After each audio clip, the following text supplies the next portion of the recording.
하나님의 말씀 봉독하겠습니다. 출애굽기 35장 30절에서 36장 1절까지의 말씀입니다. 구약성경 137면 어간에 있습니다. 출애굽기 35장 30절에서 36장 1절까지의 말씀입니다.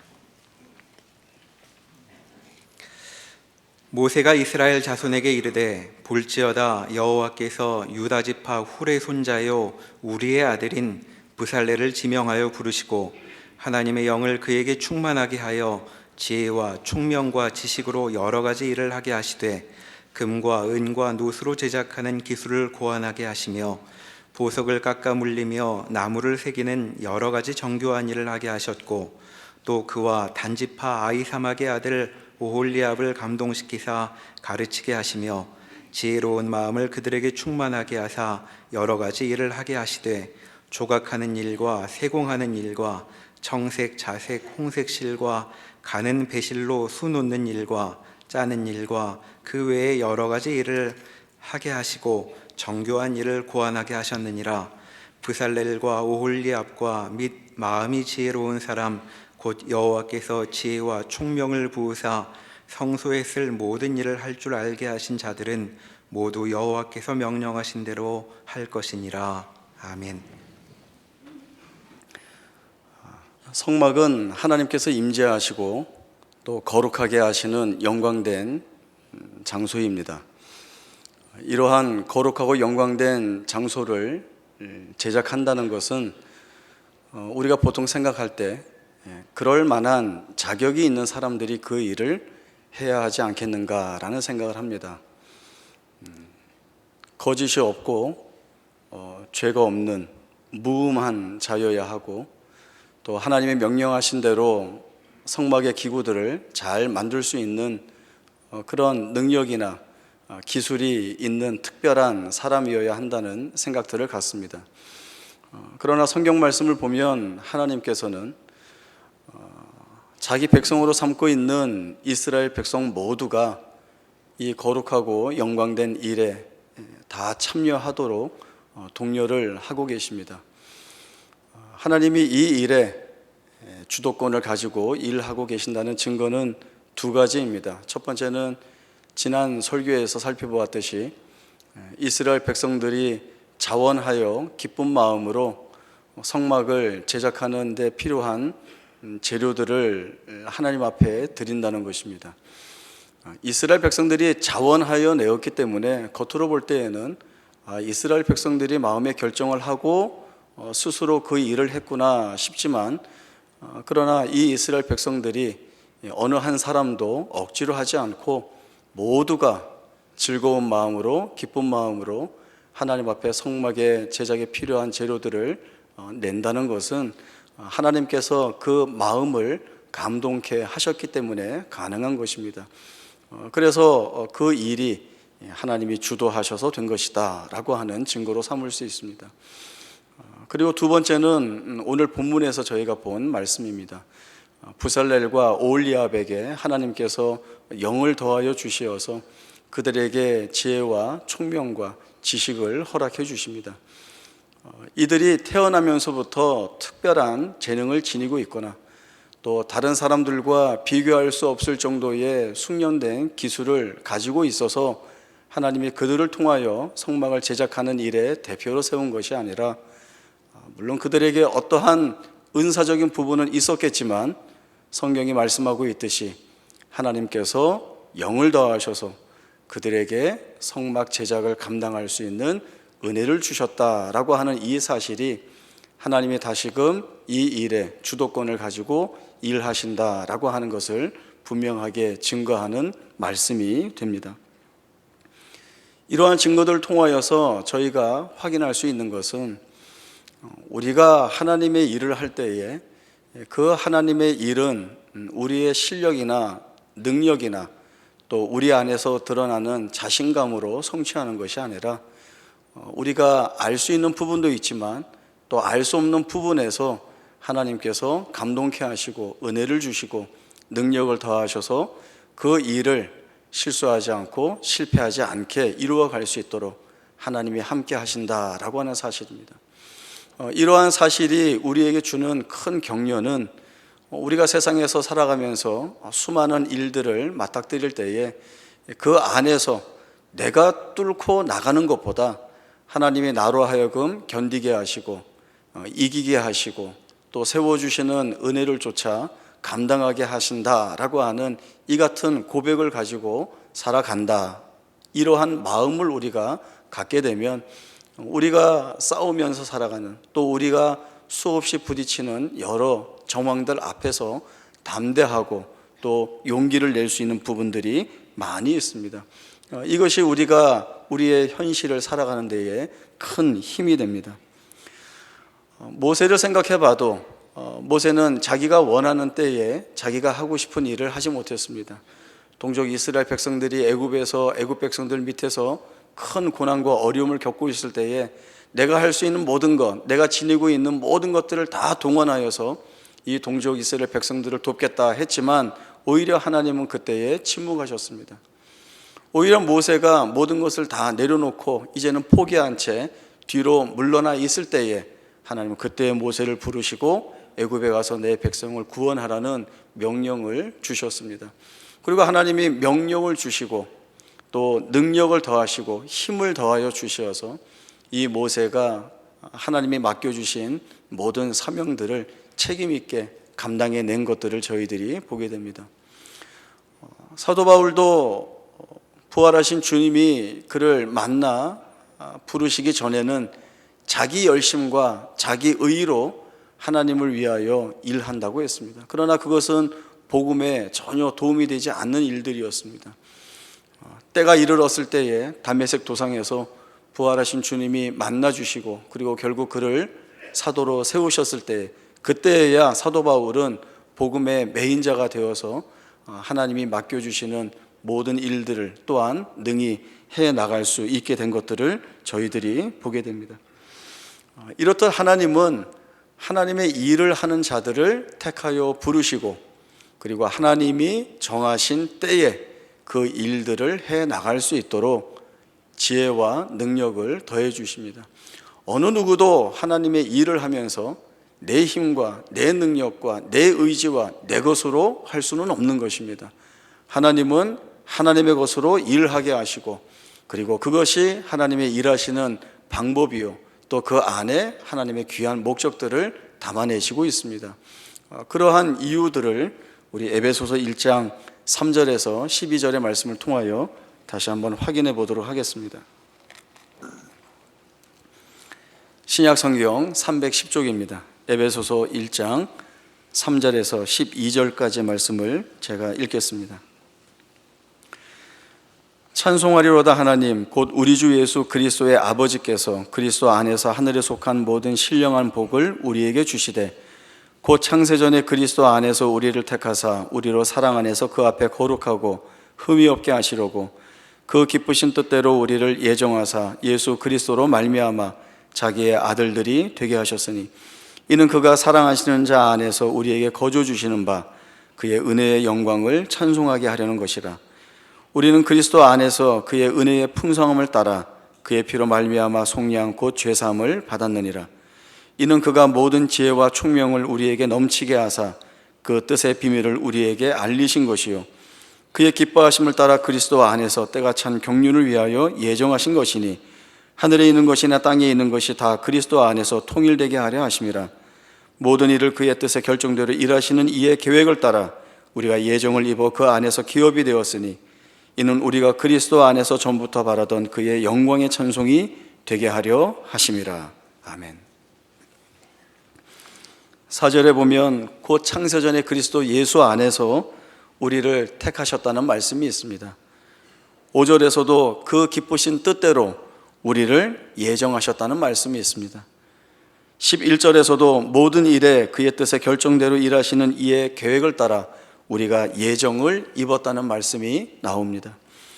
에베소서 1장에서 수차례 반복되어 강조되고 있는 것은 하나님의 작정과 또 예정에 관한 말씀입니다. 하나님은 스스로 자기의 죄 문제를 해결하여서 순결하고 정결하게 된 자들을 하나님 앞으로 부르신 것이 아닙니다. 하나님은 하나님이 하실 일에 쓸모 있는 것을 가지고 있는 자들을 따로 골라서 하나님 편에 부르신 것이 아닙니다. 하나님의 택하심과 부르심은 우리와는 전혀 상관이 없는 이유를 하나님이 가지고 계셔서 그 일을 하신 것입니다. 그것은 하나님이 기쁘시다는 것입니다. 우리로서는 전혀 알 수 없는 이유입니다. 하나님이 무엇이 기쁘실까? 왜 기쁘실까? 그리고 그 기쁘신 뜻을 왜 나에게 적용하셨을까? 우리는 끊임없는 질문이 있을 수밖에 없습니다. 하나님은 지혜가 충만하시고 영원하시며 그래서 정하신 일들을 후회하심이 없는 분이십니다. 그런 하나님께서 창세전에 나를 택하여 부르셨다는 것, 우리의 형질이 조성되기 전에 우리를 택하고 부르셨다는 것, 하나님의 자녀로 삼으시기로 작정하셨다는 것, 이것은 하나님이 우리가 지니고 있는 조건이나 자격과는 상관없이 하나님의 기뻐하시는 뜻을 따라 정하셨다는 것입니다.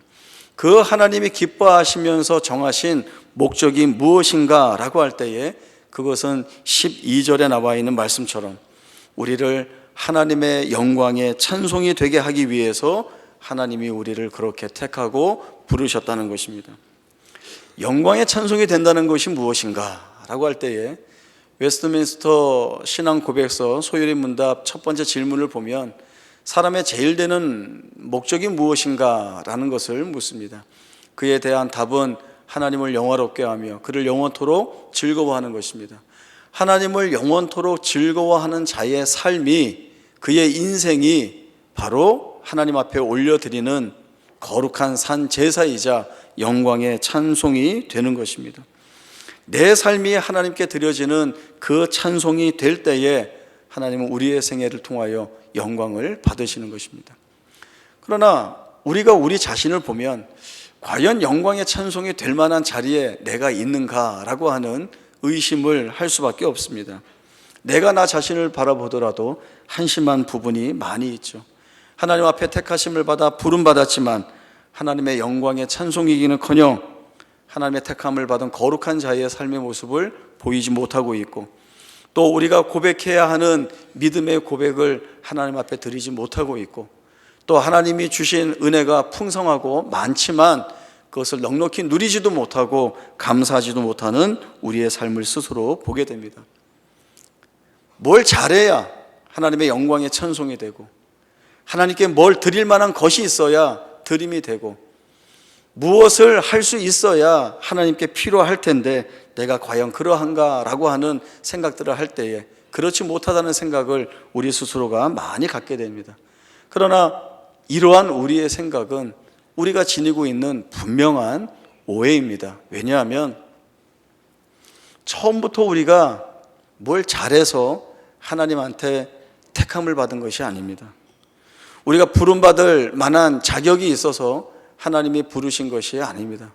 사도 바울의 고백처럼 죄인 중에 괴수인 사람이 바로 나이고, 나라고 하는 존재가 늘 악의와 거짓과 불의 가운데 있었던 존재였지만, 그러나 그러한 나를 하나님께서 아무것도 보시지 않고 택하여 부르셔서 하나님의 영광의 찬송이 될 때까지 우리 안에서 일하시고 함께 하시고 영광의 찬송이 되도록 지혜를 주시고 능력을 더하신다는 것이 바로 말씀이 주고 있는, 우리에게 주는 소망이요 하나님의 약속이 되는 것입니다. 하나님이 그렇게 우리를 붙들고 일하시는 이유가 무엇일까요? 제가 친구끼리 모여서 복식 테니스 시합을 하게 되면 제일 먼저 해야 되는 것이 편을 나누는 것입니다. 4명 각자의 실력이 다 다르기 때문에 그 공정성에 의하여서 편을 잘 나눠야 됩니다. 그러나 그 시합에 임하는 사람 입장에서는 누구와 한 편이 되는가는 승부와 직결이 되기 때문에 아주 중요하죠. 그러나 이러한 때에 이렇게 해야 된다라고 하는 룰을 만들어 놓고 있습니다. 그것은 제일 잘하는 사람이 제일 못하는 사람과 한 편이 되는 것입니다. 제일 첫 번째 이유는 공정하게 시합하는 것이지만 두 번째 이유는 훨씬 앞서고 훨씬 중요한 내용입니다. 그것은 제일 테니스를 못 치는 그 사람을 오늘 즐겁게 해주기 위해서라고 하는 목적이 이 안에 있는 겁니다. 무슨 말인지 전혀 모르기 때문에 제가 설명을 좀 드려야 되겠죠. 제일 못 치는 사람을 위한다. 이것은 오늘 재미있게 우리가 놀기 위해서 모였는데 실력이 좋고 잘하는 사람만 재미있는 것으로 끝나면 그 모임의 목적은 달성하지 못한 것입니다. 모두가 재미있어야 합니다. 그러면 그 모두가 재미있기 위해서 누구에게 확인을 해야 되는가 하면 제일 테니스를 못 치는 사람이 그날 그 테니스 시합을 하면서 재미가 있었는가, 즐거웠는가를 물어봐야 되는 겁니다.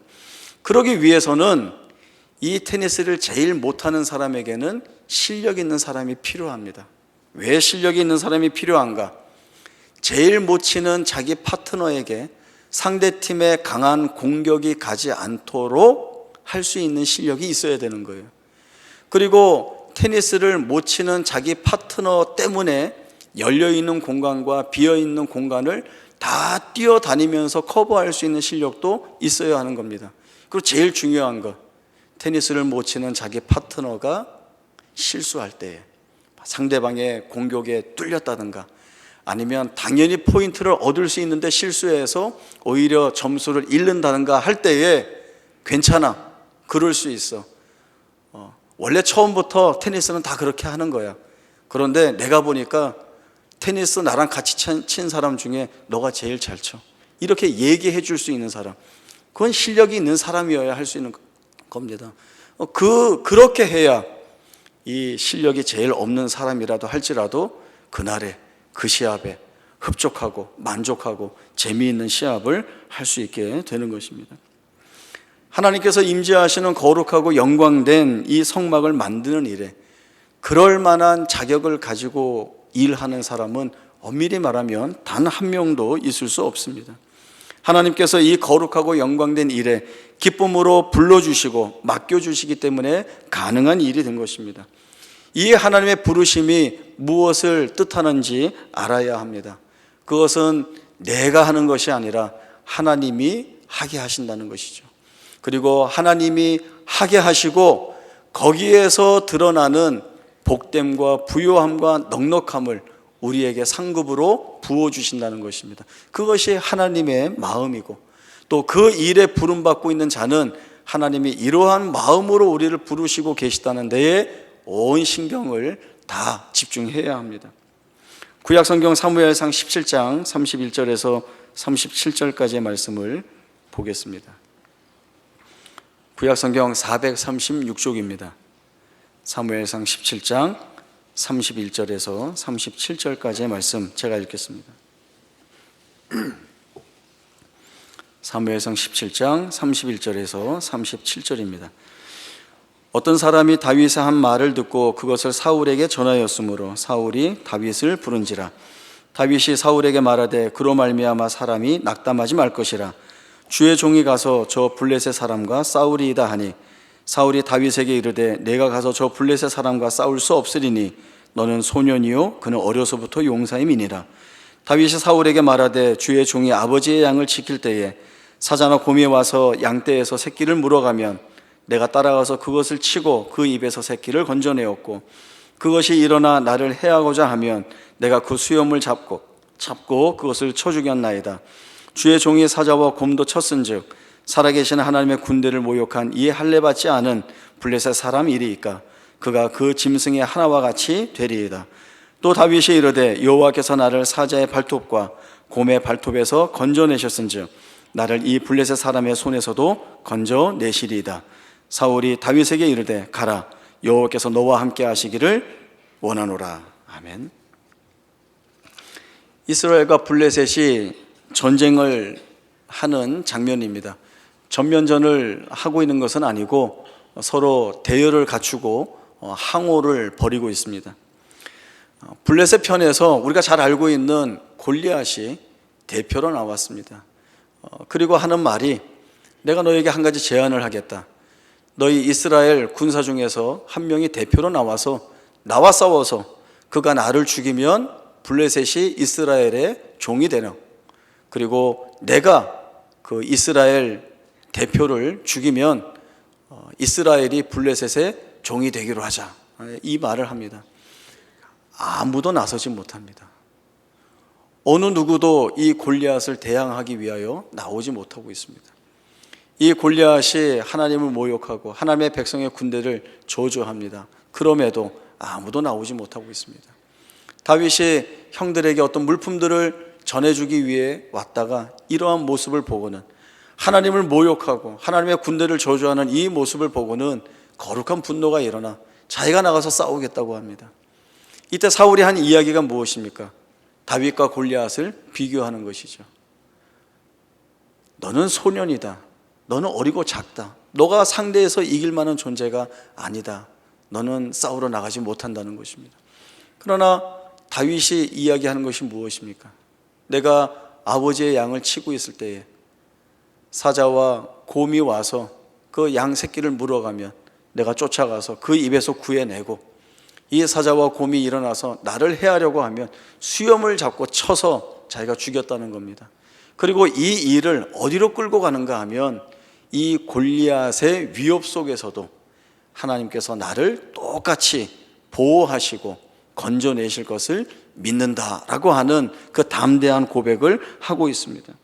하나님께서 나를 사자의 발톱과 곰의 발톱에서 건져내셨듯이 이 블레셋 사람의 손에서도 건져내실 것입니다 라고 하는 이 고백입니다. 다윗이 다른 사람과 비교할 수 없을 정도로 원래 대범한 사람이었거나 아니면 강심장을 지니고 있는 사람이어서가 아니라, 다윗은 그가 자신의 삶 가운데에서 경험한 하나님의 강력하신 보호하심이 무엇인가, 하나님이 함께 하실 때에 그 하나님을 통하여서 내가 할 수 있었던 일이 무엇인가를 알 수 있었기 때문에 비교할 수 없는 이 자리에, 골리앗은 어려서부터 전쟁터에서 자란 용맹한 사람입니다. 키도 3m에 가까운, 정말 다윗과는 외적으로 볼 때에 비교할 수 없는 그런 사람이지만, 다윗은 이러한 외적인 조건을 비교하여서 나가는 것이 아니라 자기가 붙들고 있는 이 하나님, 이 하나님이 반드시 이루어내실 것이 무엇인지를 알고 있는 그 믿음을 가지고 나아가고 있습니다. 같은 사무엘상 17장 45절부터 47절까지의 말씀을 보겠습니다. 다윗이 블레셋 사람에게 이르되, 골리앗에게 하는 말입니다. 너는 칼과 창과 단창으로 내게 나아오거니와 나는 만군의 여호와의 이름 곧 내가 모욕하는 이스라엘 군대의 하나님의 이름으로 내게 나아가노라. 오늘 여호와께서 너를 내 손에 넘기시리니 내가 너를 쳐서 내 목을 베고 블레셋 군대의 시체를 오늘 공중에 세워 땅에 들 짐승들에게 주어 온 땅으로 이스라엘의 하나님이 계신 줄 알게 하겠고, 또 여호와의 구원하심이 칼과 창에 있지 아니함을 이 무리에게 알게 하리라. 전쟁은 여호와께 속한 것인즉 그가 너희를 우리 손에 넘기시리라. 아멘. 다윗은 더 이상 이 골리앗 앞에서 소년으로 서 있지 않습니다. 골리앗보다도 더 용맹한 하나님의 군사된 자로 서 있는 것입니다. 내가 하나님의 영광의 찬송이 되는 인생으로 살기 위해서는 하나님이 내게서 일하신다라고 하는 이 분명한 사실을 붙들어야 합니다. 그리고 나 자신을 영광의 찬송으로 하나님께 올려드려야 하고, 이 드림 안에는 하나님을 바르게 이해하고 고백하고 있는 것, 인정하고 있는 것, 그리고 이 하나님 앞에 나를 온전히 맡긴다는 고백 또한 담겨져 있습니다. 사람은 누구나 가치 있는 인생을 살고자 합니다. 그러면 어떻게 살아야 가치 있는 인생이 되겠습니까? 보통 사람들이 가치 있는 인생이 되기 위해서는 다른 사람들이 할 수 없는 어떤 실력이나 능력을 보유하고 있어야 하고, 또 누구보다도 뛰어나야 하고, 그리고 누구에게도 지지 않아야 되는 그러한 내용들을 내 안에 채워야 내가 가치 있다라는 생각을 하게 됩니다. 제 동기 선교사님 중에 일본에서 선교하시는 분이 계시는데, 그분이 찍은 자기 책상 위에 있는 사진 안에 있는 글귀를 하나 제가 보게 되었습니다. 그리고 그 글귀를 마음속에 늘 간직하고 있습니다. 어떤 내용인가 하면, 하나님은 가치 있는 것들을 택하시는 것이 아니라 택하신 것을 가치 있게 만드신다 라고 하는 말씀입니다. 이 안에는 정말 견고하고 귀한 믿음의 고백이 담겨 있습니다. 하나님의 손에 붙잡혀 사는 인생만이 가장 가치 있는 인생이 됩니다. 나의 욕심과 욕망이 아닌 하나님의 거룩과 의와 진리와 생명을 쫓아 사는 것이 하나님이 택하시고 부르신 사람이 이루어야 할 유일한 가치가 되는 것입니다. 그러면 하나님이 주도권을 가지고 계시고 그 하나님이 기뻐하시는 대로 다 자기가 알아서 하니까 우리는 가만히 있어도 되지 않습니까? 늘 말씀드리지만 이런 마음은 부끄러운 생각입니다. 이것은 아무것도 하지 않아도 된다라고 하는 그 죄가 주는 생각입니다. 하나님이 우리를 붙들어 일하신다라고 하는 이 분명한 사실을 알게 되면 우리 안에서 자연스럽게 드러나는 것이 하나 있습니다. 그 답은 오늘 본문인 출애굽기 36장 1절에 있습니다. 그 말씀을 제가 다시 읽겠습니다. 부살렐과 오홀리압과 및 마음이 지혜로운 사람 곧 여호와께서 지혜와 총명을 부으사 성소에 쓸 모든 일을 할 줄 알게 하신 자들은 모두 여호와께서 명령하신 대로 할 것이니라. 여호와께서 명령하신 대로 할 것이다. 이것이 바로 순종입니다. 순종이라고 하는 것은 복종하는 것이고 그 들은 말대로 잘 행하는 것입니다. 이 표현을 조금 다르게 한다면 좀 쉬운 걸로 항복이라고 하는 표현을 쓰고 싶습니다. 하나님께 항복하는 겁니다. 항복이라고 하는 것은 내가 무엇이든지 다 해봤는데 이제는 아무것도 할 수 없는 자리까지 밀리고 밀렸을 때에 이제 그 어떤 기대도 할 수 없을 때에 항복을 하게 됩니다. 항복을 하게 되면 상대방에게 모든 주도권이 다 넘어가게 됩니다. 그 상대방이 시키는 대로 해야 되죠. 전쟁에서 진 패잔병이 상대 군인에게 이렇게 해달라 저렇게 해달라 이건 이렇게 했으면 좋겠다 저건 저렇게 했으면 좋겠다 이야기할 수 없습니다. 그저 처분만 바랄 뿐입니다. 우리가 하나님 앞에서 순종의 의미로 이 항복의 내용을 가지고 서야 하는 것입니다. 전쟁터에서 항복하면 그 자리는 수치와 모멸의 자리일 수밖에 없지만 우리가 하나님 앞에서 항복하는 자리에 서면 하나님께서는 우리 안에서 더욱 분명하게 그리고 더욱 크게 일하신다는 사실들을 저희가 알고 붙들어야 합니다. 하나님이 주신 약속이 바로 이러한 것들입니다. 하나님은 우리를 통하여서 우리가 영광의 찬송이 될 때까지 우리에게 지혜를 주시고 능력을 주셔서 그 자리까지 가게 하실 것입니다. 여기에는 내가 가지고 있는 어떤 내용들이 섞여야 들어가야 할 것이 아니라 온전히 하나님이 책임져 주시는 것입니다. 그 하나님의 책임져 주심에 우리가 정당한 반응으로 순종해 나가면 이룰 수 없는 일 같은 것들을 하나님이 우리를 통하여 이루신 것들을 분명히 보게 됩니다. 성경에 기록된 믿음의 선진들을 보십시오. 노아, 아브라함, 이삭, 야곱, 요셉, 그리고 갈렙, 모세, 여호수아, 사도 바울, 베드로 이런 모든 사람들이 하나님의 택하심을 받고 그 앞에 나왔습니다. 그리고 하나님이 복음에 대하여 시키신 일들을 믿음으로 순종하여 잘 감당하였습니다. 그리고 그렇게 쓰임받은 자신의 생애에 대하여서 늘 감사하는 고백들이 있었습니다.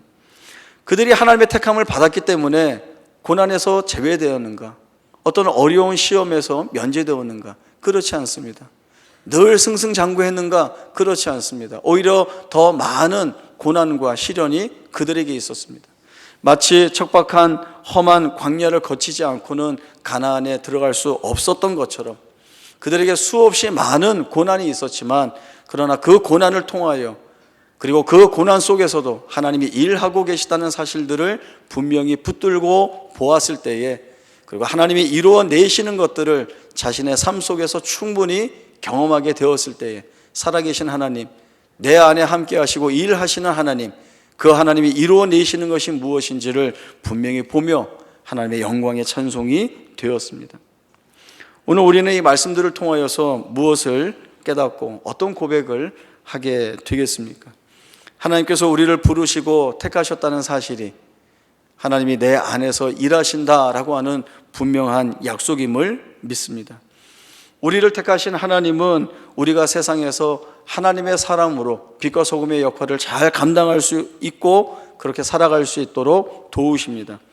우리가 어두운 세상 속에서 지지 않도록, 죄 아래 있지 않도록, 죄의 권세에 눌리지 않도록 하나님께서 인도해 주십니다. 우리가 아무리 가혹한 시련과 고난 속에 있다 할지라도 홍해를 갈라 이스라엘 백성들을 구원하신 그 동일하신 하나님의 구원의 역사가 우리 가운데 있고, 그리고 그 구원의 역사를 통하여서 우리를 복되게 하시는 하나님의 손길들을 보게 됩니다. 이 하나님 앞에 순종하는 마음으로 나아가는 것이 바로 우리가 영광의 찬송이 되는 것입니다. 가게 하시는 길을 가는 것입니다. 그리고 세워주시는 자리에 우리가 세움을 받는 것입니다. 하나님께서 모세를 애굽에 보내신 것처럼 보내셨지만 모세 홀로 보내지 않았습니다. 그 모세가 가는 모든 발자국마다, 그 자리마다 하나님이 동행하셨고, 그 모세가 행하는 모든 일에 하나님의 기적과 이적과 강한 손과 편팔을 다 더하여 주셨습니다. 사도 바울이 보냄받은 자리가 어디입니까? 복음이 없는 죄와 사망의 권세가 활개치는 어두움의 땅이었습니다. 그러나 사도 바울이 주의 명령을 붙들고 그 어두움의 땅에 나아갔을 때에 하나님께서 그 땅에 복음의 씨앗을 뿌리시고, 그리고 이 땅에 세워지는 아름답고 거룩한 교회가 있게 하셨고, 또 그리스도 예수 안에서 부름받는 성도들을 채우셨습니다. 그것이 하나님께 순종하는 자들을 통하여 하나님이 이루시는 복된 영광들입니다. 하나님은 그 일을 우리와 함께 하시려고 하십니다. 처음에 성막은 하나님이 임재하시는 거룩하고 영광된 자리라고 했습니다. 이 성막을 제작하는 일에 부름받는 것은 다름 아닌 하나님이 부르신 자들입니다. 그리고 그 일을 할 수 있도록 하나님의 영을 더하신다고 했습니다. 그렇게 일하시는 하나님께서 오늘 우리의 생애 가운데 찾아오셔서 택하신 우리들을 하나님 앞에 세우시고 맡겨주신 일들을 잘 감당할 수 있는 모든 것들을 다 더해 주시고 있습니다. 이러한 하나님으로 인하여서 우리가 세상에 나아갈 때에, 또 우리가 우리의 삶을 살아내는 그 어떠한 정황과 처지 속에 선다 할지라도 거기에서 일하실 하나님에 대한 기대와 또 그 하나님이 이루실 소망의 영광들을 바라보면서 담대할 수 있는 것이 우리가 가는 길이고 우리가 세움받은 자리입니다.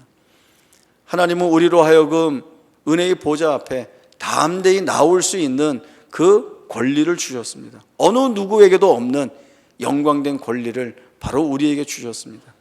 우리가 얼마나 하나님 앞에 복된 존재인지를 다시 한번 고백하면서 주께서 나오라 하시는 이 자리에 나아가고 하나님이 하게 하시는 일들을 함으로 인하여서 하나님께 영광의 찬송이 되고, 또 그 하나님의 영광의 찬송을 받으신 하나님이 부어주시는 은혜들을 마음껏 누릴 수 있는 우리 모두의 복된 생애가 될 수 있기를 바랍니다. 기도하겠습니다. 하나님 아버지, 은혜를 감사합니다. 하나님께서 창세 전에, 영원 전에 저희들을 하나님의 자녀로 불러 택하여 주셨고, 하나님의 이 택하여 부르심은 우리를 실패치 않게 하실 하나님의 열심과 하나님의 은혜가 우리의 삶을 떠나지 않는다는 약속이자 소망입니다. 하나님께서 우리 안에서 일하시기에 우리는 영광의 찬송이 되어갈 것입니다. 그리고 우리는 영광의 찬송이 되었습니다. 하나님께 올려지오니 우리 하나님 기쁘신 뜻 안에서 받아주시고, 또 우리 안에서 이루실 것들을 확인하며 우리에게 부어주시는 그 복과 승리와 영광들을 마음껏 누려 하나님 앞에 택함받은 자녀의 기쁨이 무엇인지를 우리 스스로가 고백하고 감사할 수 있는 복된 자리로 나아갈 수 있는 저희 모두가 되게 하여 주옵소서. 우리가 살아가는 모든 날들이 주의 손 안에 있고 하나님의 강력하신 보호하심과 인도하심 속에 있기에 우리는 두려워하지 않고 나아가겠습니다. 그날에 승리하게 하시고 주의 영광을 맛보는 우리 모두가 되게 하여 주옵소서. 거룩하신 예수님의 이름으로 기도하옵나이다. 아멘.